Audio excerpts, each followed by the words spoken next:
믿는 자에게는 능히 하지 못할 일이 없느니라 라는 제목을 가지고 말씀을 전하고자 합니다. 변화산에서 모세와 엘리야를 만나신 예수님은 제자들에게 인자가 죽은 자 가운데 다시 살아날 때까지 지금 본 것을 아무에게도 말하지 마라 라고 명령을 하셨어요. 물론 제자들은 지금까지도 그런 것처럼 이 말씀도 이해하지 못했습니다.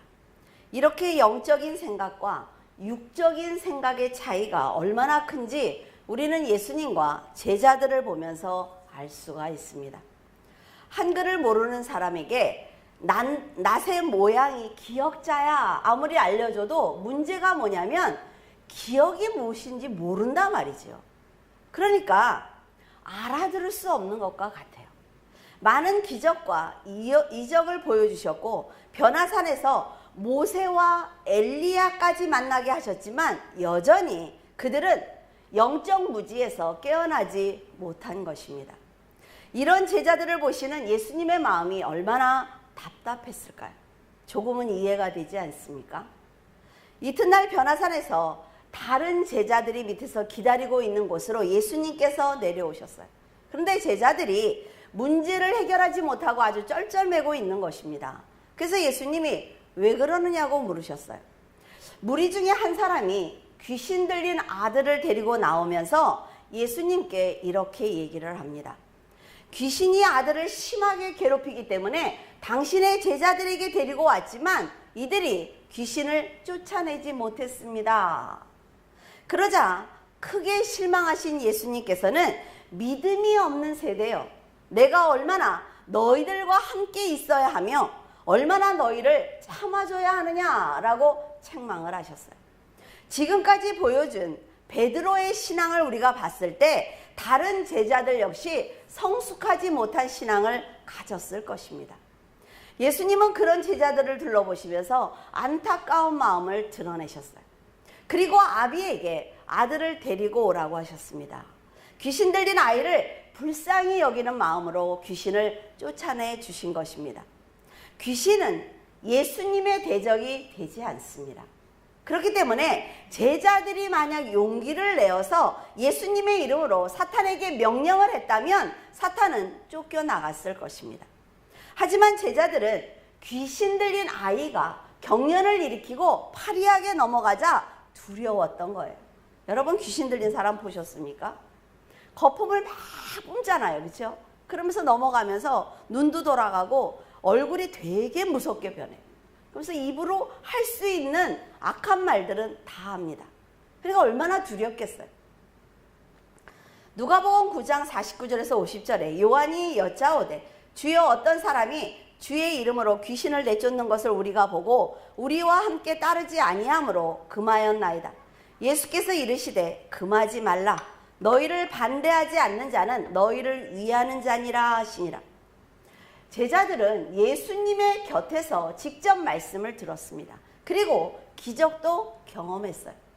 그런데 귀신을 쫓아내는 것도 다 보았음에도 불구하고 예수님의 이름을 온전히 의지하지 않았습니다. 그저 예수님의 제자가 된 걸 만족하는 거죠. 기적을 보는 것을 즐거워했습니다. 자신들이 특별한 사람인 것처럼 아주 교만했단 말이죠. 하지만 그 누군가는, 그 어떤 사람은 예수님이 귀신을 쫓아내는 것을 구경한 거예요. 보면서 귀신들이 예수님의 이름으로 쫓겨나가는 것을 보게 되었습니다.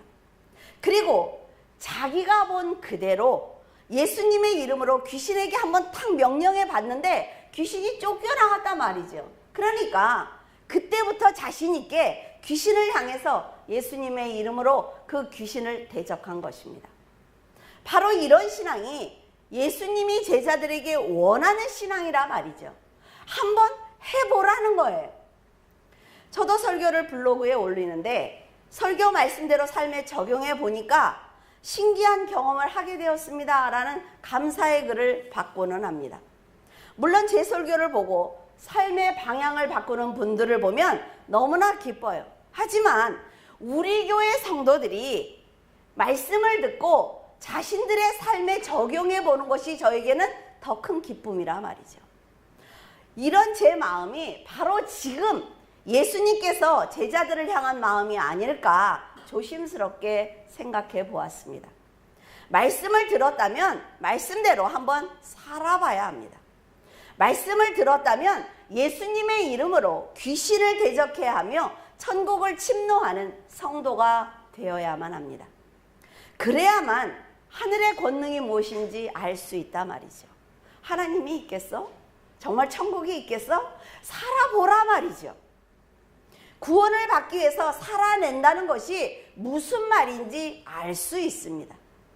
이제 십자가를 져야 하는 시간이 다가오고 있는데 제자들의 믿음은 그 자리에 머물러 있는 거예요.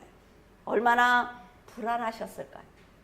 훗날 제자들은 복음을 전하면서 예수님을 온전히 의지하지 못했던 이날을 아마 생각했을 것입니다. 얼마나 죄송했을까요? 그때 예수님께서 계실 때 내가 한번 해볼 걸. 예수님께서 계실 때 자신 있게 해보라고 그럴 때 한번 해볼 걸. 내가 하지 못하면 예수님이 하실 텐데 왜 그때 내가 하지 않았을까라는 마음으로 회개했을 것입니다. 귀신이 나가는 것을 보고 제자들은 예수님께 조용히 여쭈어봅니다. 예수님, 왜 우리는 귀신을 쫓아내지 못할까요? 그러자 너희의 믿음이 적은 연고라고 말씀을 하셨습니다. 너희가 만일 너희의 믿음이 겨자씨만한 믿음이라도 있다면 이 산을 명해서 저쪽으로 옮기라고 했으면 옮겨갔을 것이다 라고 말씀을 하셨습니다. 겨자씨만큼의 믿음이라도 가진 사람은 이 산을 향해 저리로 옮기라고 한다면 산이 옮겨지는 기적을 볼 수가 있는데 너희들은 그 작은 겨자씨만한 믿음도 없기 때문에 아무것도 할 수 없었던 거야 라고 말씀을 하신 거예요. 어떤 사람이 예수님이 그 바다 위를 걸으니까 홍수가 났어요. 그래서 계곡을 보면서 그래 예수님도 걸었지 믿습니다로 걸었다가 어때요? 죽었어요. 여러분 어리석은 생각을 하면 안 돼. 영적으로 들어야 된단 말이에요. 알았어요? 무슨 말인지? 믿음은 겨자씨만한 믿음이라도 있고 없고의 문제입니다. 믿음이 크고 작고의 문제가 아니라 말이죠. 저분은 너무 믿음이 커. 얼마큼 큰 거예요? 믿음이 있구나. 믿음이 없구나. 이 차이라 말이에요. 믿음은 겨자씨만큼 작더라도 그 씨는 반드시 결과를 산출하기 때문에 믿음을 가지고 있는 것이 아주 필요한 것입니다.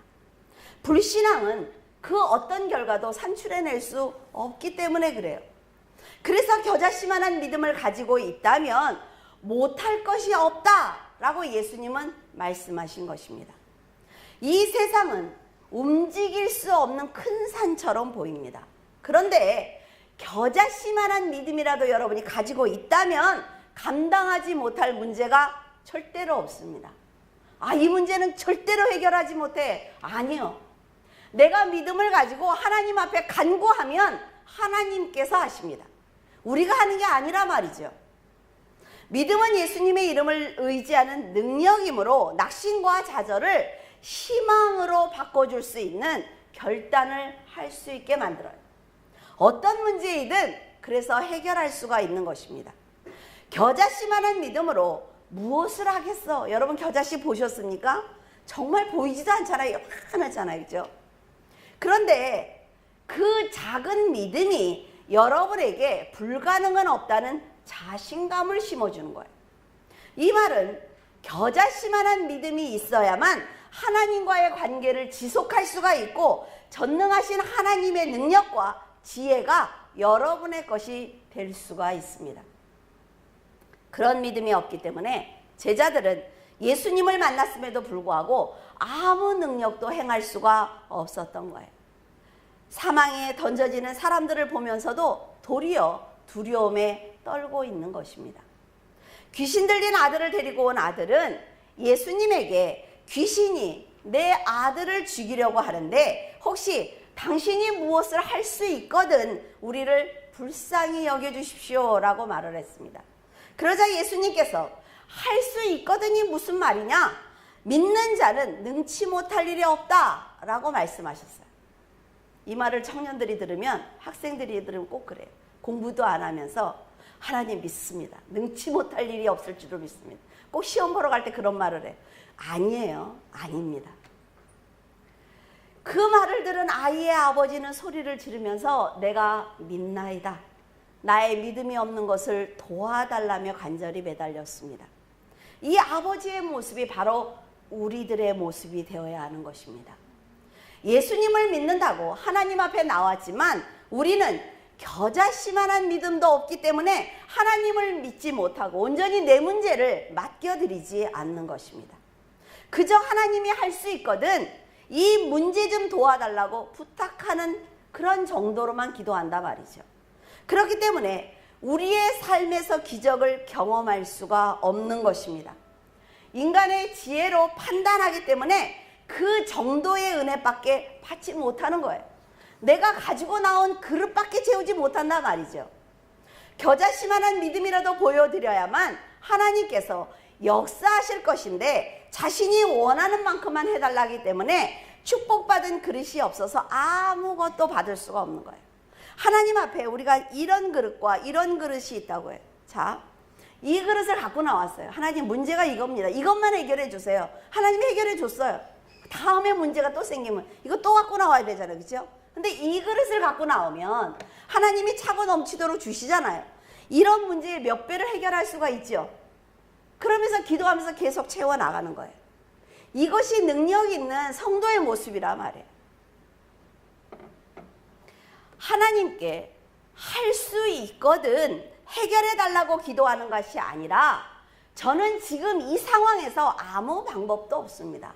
그러니까 하나님께서 나를 불쌍히 여기셔서 이것을 해결해 달라고 기도하는 것이 성도들이 드려야 하는 기도인 것입니다. 왜 귀신을 쫓아내지 못하느냐고 묻는 그런 제자들의 질문에 겨자씨만한 믿음도 없기 때문에 너희들이 귀신을 쫓아내지 못했어 라고 말씀하시는 예수님의 그 말씀을 들으면서 마태는 아주 큰 은혜를 받았어요. 아, 그렇구나. 우리가 겨자씨만한 믿음도 없구나 라면서 은혜를 받았습니다. 그런데 이 동일한 말씀을 마가는 듣고 기도 외에는 다른 것으로는 이런 종류가 나갈 수가 없다, 이런 말씀을 은혜를 받은 거예요. 이걸 보면요, 같은 말씀을 듣는데 내가 은혜를 받는 말씀은 각자 다르다 말이죠. 그래서 우리도 마찬가지예요. 설교를 들으면 자기의 사정에 의해서 자기의 말씀을 듣는 거죠. 그래서 어떤 분이 두 분이 대화를 하는 걸 들었어요. 아, 오늘 나는 정말 이게 너무 은혜스러웠어요 했더니, 아, 말씀을 들으면서 들을 귀가 그것밖에 없어. 이 말씀이 더 은혜가 되지. 아니에요. 각자 은혜를 받는 겁니다. 그렇죠? 그러니까 다른 사람들의 은혜에 대해서 판단하면 안 돼요. 기도 외에 다른 것으로는 귀신을 쫓아낼 수 없다는 예수님의 말씀을 들은 제자들은 부끄러웠을 것입니다. 기도는 어리석고 지혜가 없고 죄 많은 인간이 감히 전능하시고 거룩하신 하나님과 마음을 나누는 시간입니다. 이렇게 큰 특혜를 우리에게 주셨는데도 오직 자신의 욕심만 채우려는 성도들의 기도는 응답을 받을 수가 없는 것입니다. 기도는 하나님의 뜻을 알기 위해서 드리는 시간이며 그 뜻대로 행할 수 있도록 힘을 달라고 목숨을 다해서 드리는 시간입니다. 하나님과 대화를 많이 하게 되면 하나님의 지혜를 받게 돼요. 그리고 하나님의 음성을 들을 수가 있습니다. 왜? 내 안에 성령께서 계시니까. 사탄이 어둡게 한 이 세상을 환한 눈으로 볼 수 있단 말이죠. 사기당하지 않습니다. 거짓에 속지 않아요. 기도를 드리는 성도들은 자신이 올바른 길로 지금 가고 있는지 스스로 판단할 수 있는 지혜가 생기는 거예요. 그리고 믿음이 충만하여 귀신을 두려워하지 않기 때문에 다른 영혼들을 도와줄 수가 있습니다. 귀신은 사람의 힘으로 대적해서 이길 수 있는 영이 아니라 말이죠. 절대로 귀신을 이길 수 없습니다, 여러분. 하나님을 대적할 정도로 그 사탄은 지혜를 가졌고 간교하고 사악한 영이기 때문에 사람은 절대로 사탄을 이길 수가 없습니다. 그래서 하나님께 예수 그리스도의 이름으로 기도를 드리는 거예요. 내 힘으로 안 되니까 천사를 동원해서 도와주시는 그 예수 그리스도께 기도드리는 것이며, 귀신을 쫓아낸 승리의 기쁨을 성도들에게 하나님은 온전히 주시는 것입니다. 그래서 내가 쫓아낸 것 같죠. 하나님이 그 은혜를 다 주니까. 이렇게 놀라운 기도라는 선물을 받고도 성도들은 기도하지 않습니다. 기도 외에 다른 방법으로는 자신의 문제를 해결할 수 없다라고 말씀하셨는데도, 기도 외에 다른 방법으로 우리는 문제를 해결하려고 합니다. 더 나아가서 귀신의 유혹에 빠져서 우상을 섬기기도 해요. 그리고 점쟁이를 찾는 자도 있어요. 말씀을 모르기 때문에 이단에 속아서 영원한 심판을 받는 자들도 있습니다. 예수님께서는 기도 외에 다른 곳으로는 이런 종류가 나갈 수 없다라고 분명하게 말씀해 주셨어요. 그렇기 때문에 여러분은 기도 외에 다른 방법으로 사탄을 공격하고 대적할 수 없다는 것을 반드시 기억하시기를 바랍니다. 마태복음 17장 22절에서 23절에 갈릴리에 모일 때 예수께서 제자들에게 이르시되, 인자가 장차 사람들의 손에 넘겨져 죽임을 당하고 제3일에 살아나리라 하시니 제자들이 매우 근심하더라. 지금 예수님께서는 제자들에게 앞으로 일어날 십자가의 사건에 대해서 사실대로 말씀해 주셨습니다. 그 계획들은 그대로 실현될 것입니다. 하지만 그들은 예수님께서 다 말씀해 주셨음에도 불구하고 사람들에게 죽임을 당한다는 말에 마음을 빼앗기고 만 거예요. 분명 죽임을 당하고 내가 3일 후에 살아날 거야 라고 말씀하셨단 말이죠. 그럼 우리는 살아나는구나, 기뻐해야 되는데, 이들은 인간의 생각을 버리지 못하고 근심하기 시작을 했습니다. 예수님이 죽는다면 자신들의 처지는 어떻게 되는 거냐 말이죠. 그러니까 두려운 거예요. 하지만 제자들이 하나님의 계시를 이해하지 못하는 이 상황에서도 예수님은 계속해서 그들에게 자신의 계획을 말씀해 주고 계십니다. 어쩌면 이들이 지금은 깨닫지 못하지만 시간이 흐를수록 내가 해준 말이 생각날 거야 라는 생각에 하셨을 것이고, 내가 가면 성령께서 오시니까 역사하실 것이므로 많은 말씀이 이들이 듣도록 해줘야지 라는 생각에 하셨을 수도 있습니다. 그래서 죄와 회개, 천국과 지옥, 영생과 영벌, 십자가와 부활에 대해서 다 말씀해 주셨고 기적을 보여주셨으며 영적 경험을 하도록 도와주셨어요. 왜 이토록 제자들은 예수님의 말씀을 알아듣지 못하는 것일까요? 왜 그럴까요? 이것의 답은 그들이 하는 말과 행동을 보면 알 수가 있습니다. 마가복음 9장 33절에서 34절에 가버나움에 이르러 집에 계실 세 제자들에게 물으시되, 너희가 길에서 서로 토론한 것이 무엇이냐 하시되, 그들이 잠잠하니 이는 길에서 서로 누가 크냐 하고 쟁론하였습니다. 가버나움에는 베드로의 집이 있습니다. 그래서 예수님은 자, 가버나움으로 가자 그렇게 말씀하시기 전에 갈릴리에서 다 말씀하신 거예요. 난 죽을 거야. 그리고 3일 후에 내가 부활할 거야. 근데 이 사람들이 오면서 계속 고민을 하는 거예요. 어떻게 하다가 점점 까먹는 거죠. 한 10발자국이나 걸었을까요? 그렇죠? 우리도 그러잖아요. 은혜를 받고 막 이러고 돌았으면 딴 거 보잖아요. 그렇죠? 이 사람들도 마찬가지라 말이죠. 가버나움으로 오는 길에 누가 더 커? 누가 더 예수님의 좌편 우편에 앉을까? 라는 말로 시작을 한 것입니다. 예수님께서 왕이 되었을 때 누가 가장 높은 자리를 차지할 것인가에 대해서 논쟁하기 시작을 했어요. 서로 자신이 예수님과 더 친하다고 말하기 시작을 합니다. 혹은 내가 더 많은 일을 감당했어. 너희들보다 내가 훨씬 많이 일을 했지. 혹은 우리 세 사람만 예수님이 중요한 일을 할 때 우리 세 사람만 불렀어. 그러니까 우리가 높은 자리에 앉아야 돼 라는 말을 했을 것입니다. 이렇게 세상적인 제자들에게 아무리 영원 구원에 대해서 말씀하셔도 그들은 예수님이 죽지 않아야만 자신들이 높은 자리에 앉을 수 있기 때문에 십자가를 지는 것을 원치 않았습니다. 그렇게 놀라운 하나님의 계획을 감히 죄인들이 들어놓고도 이들은 세속적인 권력에 대한 욕심을 버리지 못하고 세상에 자리 다툼을 하고 있는 것입니다. 아마도 세 제자는 변화산에서 영광으로 변하신 예수님을 보았기 때문에 더 큰 욕심이 생겼을 것입니다. 이런 자들과 대속의 사역을 논의해야 하고 자신이 승천하고 나면 이런 자들에게 그 귀한 영혼들을 맡겨야 되는, 그 중대한 사역을 맡겨야 되는 예수님의 마음은 답답하고 안타까웠을 것입니다. 어떻게 해야 이들을 성장시킬 수가 있으며 어떻게 해야 이들의 생각을 바꿀 수 있는지 아마 고민하셨을 거예요.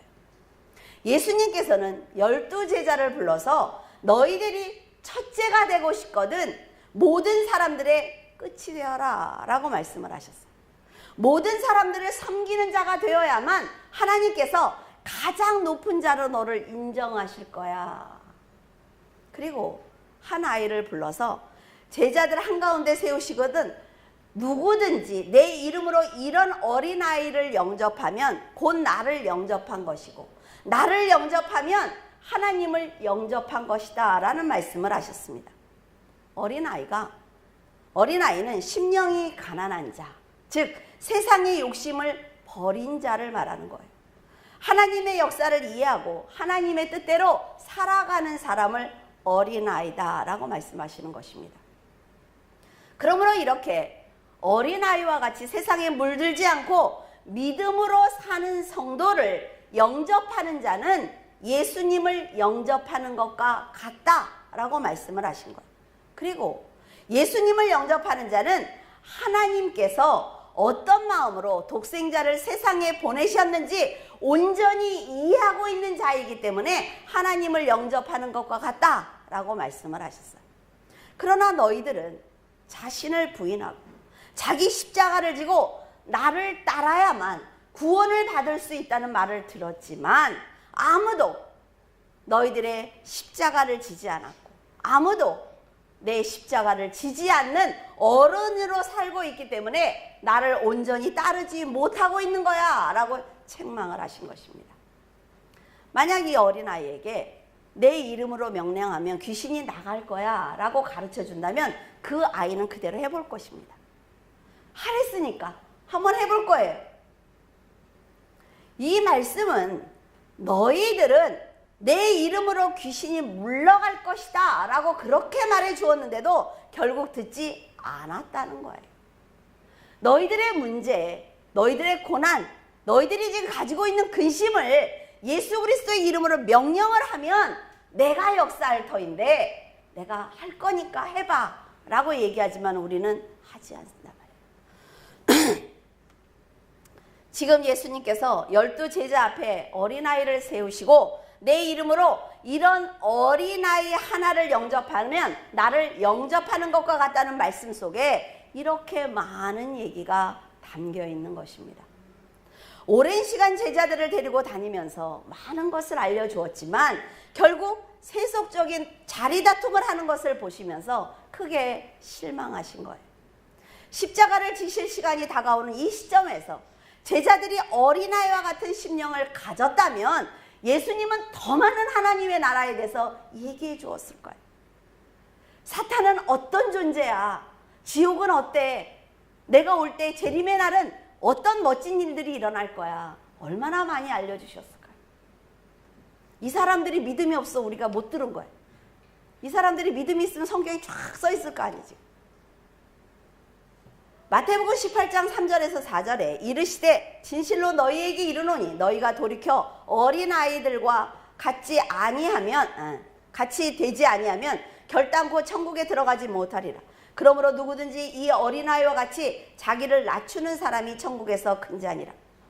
예수님께서는 세상을 향해 달려가고 있는 영적으로 거듭나지 못한 어른들에게 분명히 너희들은 돌이켜서 어린아이가 되라 라고 말씀을 하셨습니다.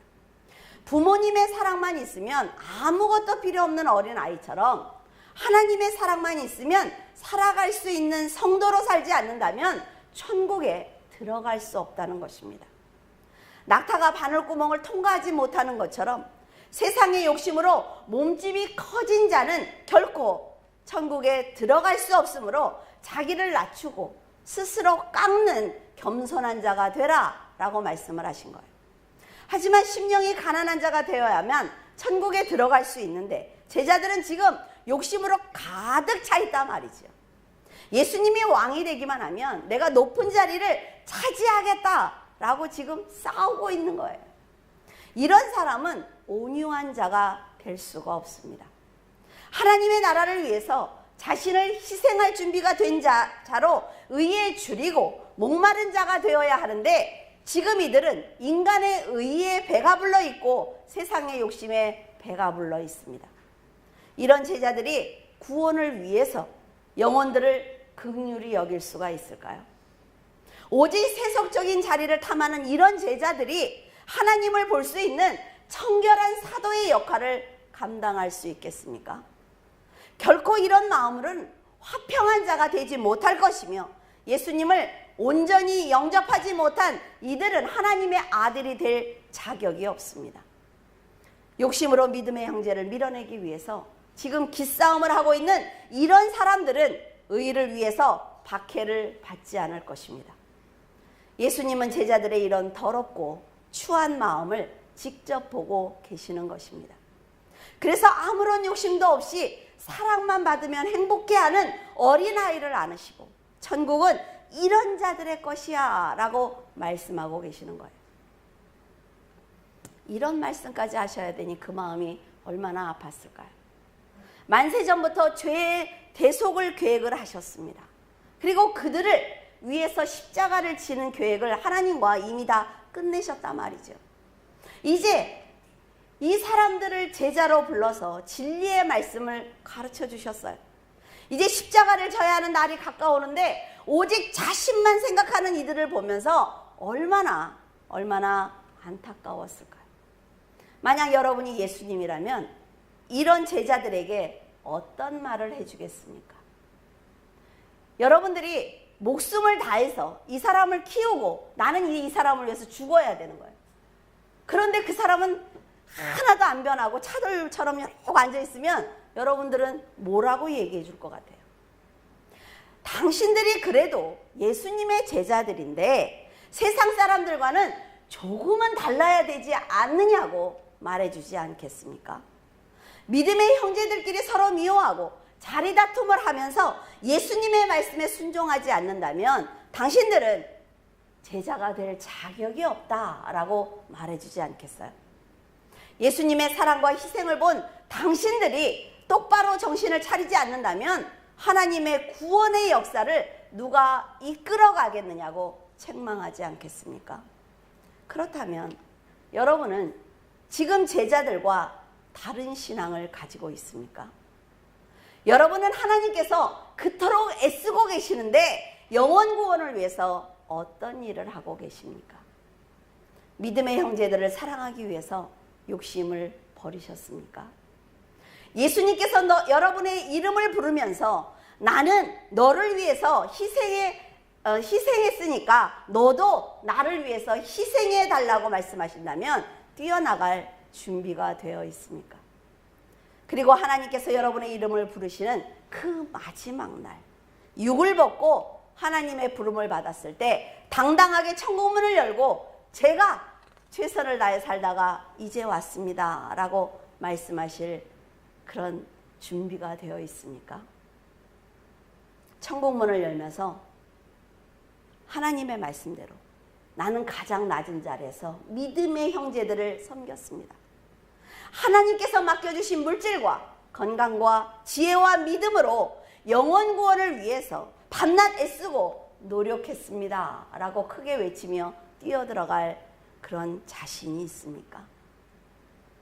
하나님의 얼굴을 보는 그날 여러분은 모든 사람들의 영혼 구원을 위해서 그들을 섬겼다고 하나님한테 말할 수 있어야만 합니다. 그래야만 천국에 들어갈 수 있으며 승리의 면류관을 받을 수가 있는 거예요. 여러분들이 그럼 목사님은 자신 있습니까? 라고 묻는다면 전 자신 없습니다. 왜냐하면 하나님이 주신 말씀을 가지고 설교를 했어요. 하나님이 주신 지혜를 가지고 설교를 풀어냈습니다. 하나님이 주신 건강과 생명, 이 세월을 가지고 목회라는 이 시간 동안 저는 여러분들을 만났어요. 제 것은 하나도 없단 말이죠. 하나님이 다 맡겨주신 것을 가지고 지금까지 살아낸 거예요. 만약 하나님이 말씀을 깨닫지 못하게 했다면 한 번이라도 여러분에게 설교를 할 수가 있을까요? 그래서 자신이 없습니다. 여러분, 우리는 예수님의 희생을 통해 천국에 입성할 자격을 얻은 사람들입니다. 그런 우리가 예수님의 말씀을 거역하고 무시하고 잊어버리는 삶을 산다면 예수님께서도 우리가 간절히 원할 때 그 기도를 무시해 버리실 것입니다. 예수님의 이름으로 여러분의 인생을 채워가시기를 바랍니다. 그리고 예수님의 이름으로 하나님께 기도드리기를 바라요. 아, 내 인생 왜 이래? 난 안 돼. 가 아닙니다, 여러분. 얼마든지 인생은 순간이에요. 바뀌어집니다, 여러분. 나를 돕는 자를 만나게 하시고 환경을 바꿔주시며 내가 할 수 있는 일에 눈을 뜨게 하시고 이렇게 되는 거예요. 여러분, 예수님의 이름을 의지해야만 사탄의 공격을 이겨낼 수 있고 어둠에 휩싸이지 않을 수가 있습니다. 여러분을 보시며 안타까워하시는 예수님의 마음을 느끼시기를 바라요. 여러분의 이름을 부르시며 그 높은 자리에 있지 말고 지금 내가 서 있는 가장 낮은 자리로 내려와. 그러면 너와 나가 같이 이들을 섬기면 내가 너를 높여줄게 라는 그 음성을 듣기 바랍니다. 그리고 예수님의 두 손을 꽉 잡아드리면서 죄송하다고, 말씀대로 살아드리지 못해서 죄송하다는 말씀을 드리기를 바라요. 어제 이 설교를 읽으면서 참 많이 울었어요. 그리고 여러분 그것이 알고 싶다 보셨습니까? 그걸 보고 전 너무 충격을 받아가지고 이 설교를 밤에 새벽 2시인가요? 한번 크게 읽어보면서 참 많이 울었어요. 그 많은 이단들 가운데 하나님을 만나게 하신 그 은혜가 얼마나 큰지. 여러분, 하나님한테 이제는 더 잘 살아보겠습니다 라고 약속을 드리기를 바랍니다. 그러면 지난 모든 잘못은 하나님은 싹 다 잊어버리시는 분이에요. 그리고 따뜻하게 품어주실 것이므로 반드시 회개와 믿음으로 고백하는 어린아이가 되시기를 예수 그리스도의 이름으로 축원을 드립니다. 기도하겠습니다. 하나님 아버지 은혜를 감사를 드립니다. 하나님께서 주신 물질이고 하나님께서 주신 건강이며 하나님께서 주신 가족들입니다. 그 안에서 저희들은 행복을 누리며 내가 노력해서 내 힘으로 가진 것처럼 교만한 모습을 가지고 살아왔습니다. 그러나 하나님께서는 묵묵히 자유의지를 가지고 나에게 올 때까지 내가 기다리고 있겠다고 하나님은 인내하고 계십니다. 그럼에도 불구하고 저희들은 저희들 자신을 바라보며 내가 이렇게 헌신했으니까 복을 받은 것이고 내가 이렇게 하나님 앞에 나와 예배를 드렸기 때문에 내가 주일을 한 번도 빠지지 않았기 때문에 내 자식들이 잘 되는 것이라고 어이없는 말들을 하고 있습니다. 하나님 아버지, 저희들의 말씀을 통해 깨닫고 또 깨닫고 있사오니 용서해 주시옵소서.